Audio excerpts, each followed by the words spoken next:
Hello, cherubs. It's your Mrs. Kinkley. How are you today? I'm going to read a story called Elephants Swim. And this book is written by Linda Capus Riley, and the illustrator is Steve Jenkins.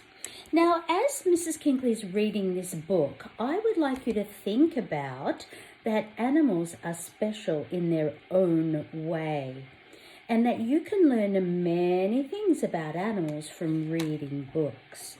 So let's think about that animals are special in their own way. Elephants swim. Are you ready? Oh, sometimes it's tricky to turn the pages. Okay, are you ready? Elephants swim with their trunks held high. Boys and girls, why do you think that elephants would hold their trunk high up out of the water? Interesting question. Kangaroos swim, but their babies stay dry. Platypuses use their tails like rudders. That is the tail of a platypus. And platypuses and kangaroos are from Australia, like Mrs. Kinkley. Armadillos walk along under the water.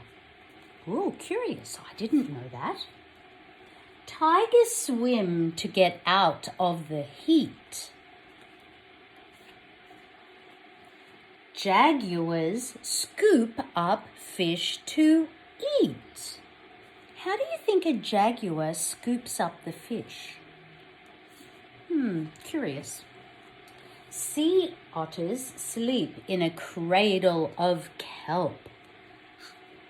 Kelp is a type of seaweed. Squid swim backwards, jet-propelled. Hippos sink to the bottom to sleep. Wildebeests wade where the water's not deep. Pelicans plunge straight down from the sky. Caribou glide with their heads held high.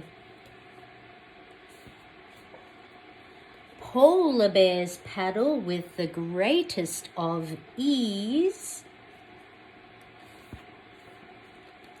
Sea turtle babies run straight to the seas. Walruses sing as they swim along. Whales do too.